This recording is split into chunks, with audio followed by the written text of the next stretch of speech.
안녕하세요, 여러분. 반갑습니다. 정제된 고품격 지식을 지향하는 트라이던트 팟캐스트입니다. 오늘 다룰 주제는 바로 국제 정세의 변화, 그 중에서도 기다리며 이기는 중국에 대한 이야기입니다. 요즘 뉴스를 보면 매일같이 국제 정세가 요동치고 있어서 복잡하고 매우 머리가 혼란스러울 겁니다. 그런데 여기에서 우리가 던져봐야 할 질문이 하나 있습니다. 왜 중국은 적극적으로 움직이지 않는데도 국제사회 속에서 유리한 위치를 확보해 가고 있는 걸까요? 오늘 팟캐스트에서는 이 답에 대해서 살펴보려고 합니다. 정답부터 말씀드리자면 바로 미국의 예측 불가능성과 중국의 전략적 일관성에 힘입은 예측 가능성 때문입니다. 자, 그럼 본격적으로 세계 패권의 이면을 들여다보도록 하겠습니다.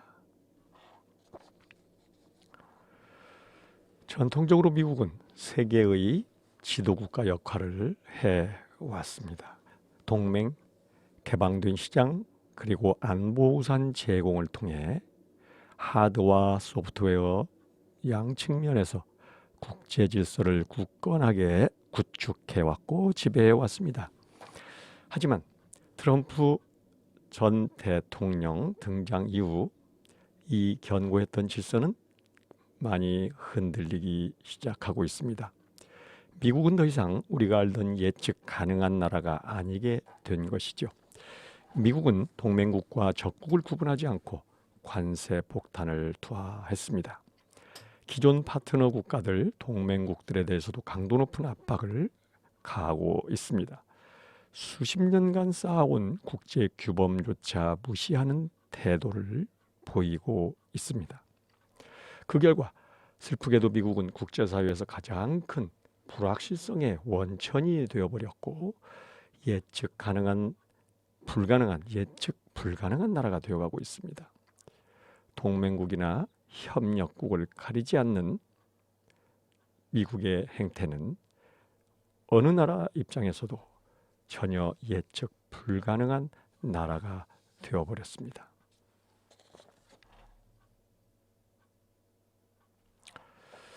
그렇다면 중국은 무언가 천사처럼 행동하고 있을까요?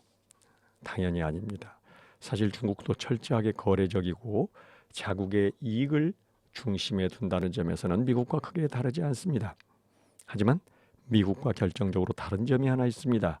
바로 행동이 예측 가능하다는 점입니다. 좋고 나쁘고 이익이 되고 손해가 되고를 떠나서 말입니다. 중국은 자신들의 룰을 국제사회에 반복적으로 그리고 아주 명확하게 각인시켜 나갑니다. 대만 문제는 그 어떤 타협도 불가능한 절대적인 레드라인이다. 특정 행동을 하면 반드시 정해진 보복이 따른다. 예를 들어서 대만을 지원하는 국가에게는 군사훈련으로 위협하고 외교적으로 중국에 도전하면 가차없이 경제 보복을 가한다. 다시 말해서 상대 국가 입장에서는 내가 어떤 행동을 하면 저쪽에서 어떤 일이 벌어지는지가 비교적 명확합니다. 반면 트럼프의 미국은 어떤가요? 요구사항 자체가 불명확하고 합의 조건이 또는 요구 조건이 수시로 바뀌며 정책 변화를 도무지 예측할 수 없습니다. 국가를 운영하는 입장에서 볼 때 뻔히 보이는 적국보다 훨씬 더 위험하고 관리하기 힘든 리스크는 바로 이러한 불확실성과 예측 불가능성일 것입니다.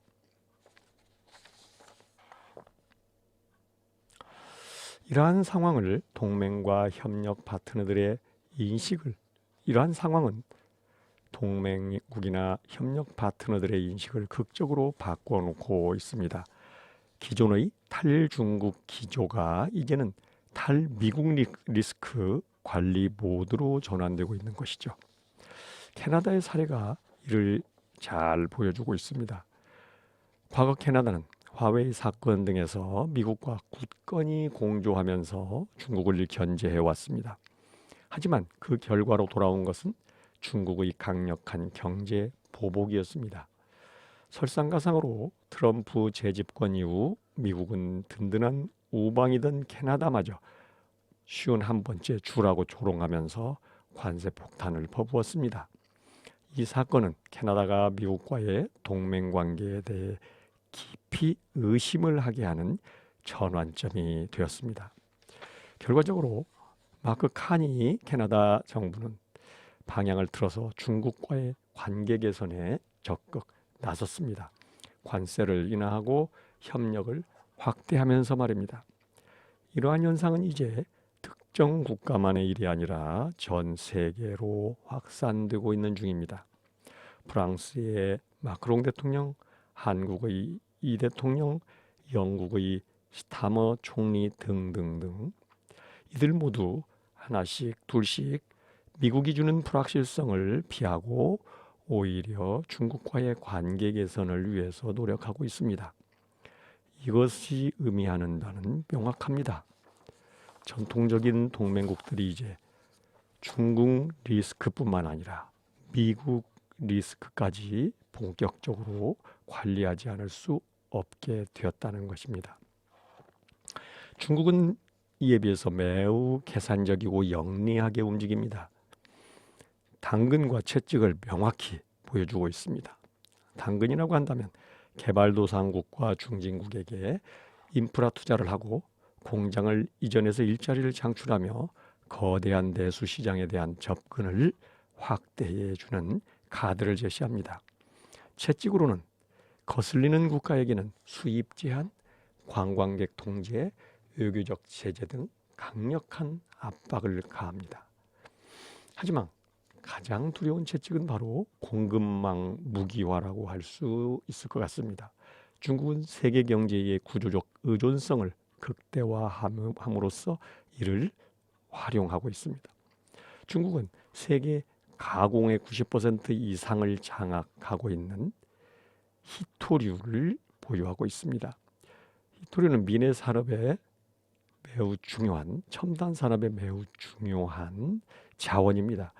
또한 중국은 미래 산업의 쌀이라고 할 수 있는 배터리 시장을 장악하고 있습니다. 또한 중국은 전기차 산업을 선도하고 있고 세계 전기차 자동차 시장 점유율 1위를 자랑하고 있습니다. 또한 중국은 일부 반도체 공급망까지 장악하고 있습니다. 실제 사례를 한번 볼까요? 중국이 희토류 수출을 전격적으로 제한하자 완강했던 미국조차도 중국 제재로부터 한 발 후퇴했습니다. 또한 반도체 공급을 통제함으로써 유럽 국가들의 정책 변화를 유도하기도 했습니다. 즉, 중국은 세계 산업 구조의 병목 지점을 완벽하게 장악함으로써 이를 지렛대로 활용하고 있는 것이죠.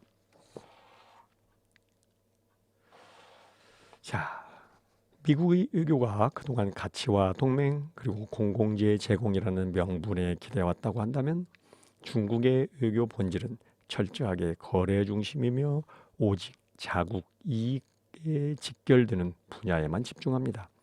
중국은 파트너 국가에게 대만 문제에 대한 개입 금지나 국내 신장 문제에 대한 침묵 등을 요구하면서 자신들의 핵심 이익을 관철하려고 합니다. 그 대가로 묻지도 따지지도 않고 투자와 산업 성장, 시장 접근 등으로 당근을 내밉니다. 따라서 이 관계의 가장 큰 특징은 비록 깊은 신뢰는 없을지언정 매우 실용적인 협력이 언제든 가능하다는 것입니다. 중국은 무리하게 나서서 공격적으로 세계 질서를 바꾸려고 하지 않고 천천히 치밀하게 움직이고 있는 것입니다. 미국 스스로가 질서를 무너뜨리기를 묵묵히 기다리면서 말입니다. 미국의 신뢰가 붕괴하고 동맹국들이 불안해하며 분산 전략을 펼치는 상황 속에서 중국은 그저 일관된 행동 패턴을 유지하고 있을 뿐입니다. 흔히 국가의 힘을 군사력이라고만 생각하지만 군사력만큼이나 외교 무대에서는 예측 가능성과 신뢰가 중요한 자산입니다. 이 사실을 현재 중국과 미국이 명확하게 대비적으로 보여주고 있습니다. 불확실성, 예측 불가능성은 상대를 믿을 수 없게 만들고 거래 관계마저도 쉽지 않게 만듭니다. 개인 관계도 마찬가지입니다. 중국은 일관성과 인내를 무기로 조용하게 구조적인 영향력을 넓혀가고 있는 중이죠. 이 현상을 중국이 강해서가 아니라 미국이 불안정하기 때문에 중국은 기다리기만 해도 이긴다라고 정리할 수 있을 것 같습니다. 우리 역시 이러한 흐름 속에서 어떤 실용적인 포지션을 취해야 할지 깊이 고민해 봐야 할 것 같습니다. 오늘 이야기는 여기까지입니다. 끝까지 들어주셔서 감사합니다. 이상 상하이였습니다.